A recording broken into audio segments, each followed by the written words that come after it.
Ассалаумағалейкум қазақ елі. Достар, бүгін Қазақстан Республикасының ұлттық рәміздер күні.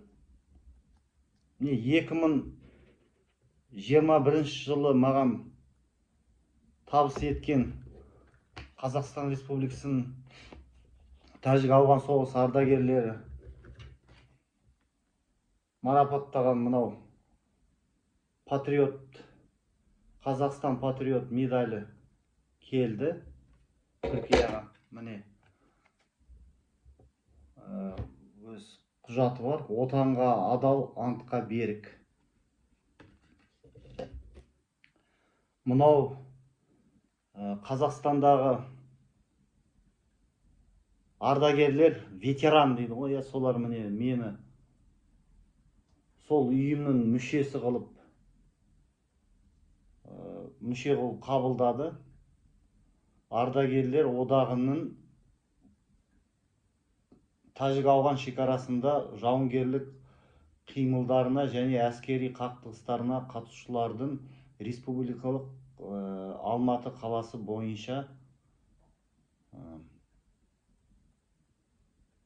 куәліктің нөмірі 54 Қазақстан Республикасы ардагерлер туралы 2020 жылғы 6 мамырдағы 322 заңына сәйкес басқа мемлекеттердің аумағындағы ұрыс қимылдарының ардагері және жеңілдіктерге құқылы. Бірақ ешқандай жеңілдік мемлекеттен алып жатқан жоқпын. Бірақ өз қазақ патриоттарыма алғысым шексіз, ардагерлерге осындай марапат берді. Бұл мемлекеттік емес. Қателеспеңіздер, бұл мемлекет, Қазақстан мемлекет емес.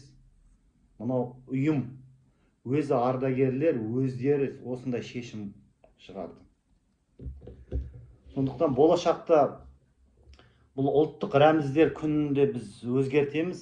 Мынау 6-7 мамыр Дариғаның туған күні, бәрі өзгеріледі. Мынау Астана күні, Назарбаевтың туған күні, тағы бір күн Тоқаевтың туған күні, Құдай қаласа. Сондықтан егемендікке күрес әлі алда. Ұлттық рәміздер советтік нақышта болмайды, әрине.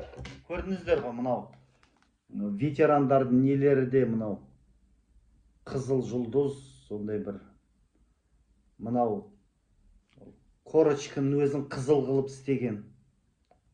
Қызыл әскер деп білмеймін.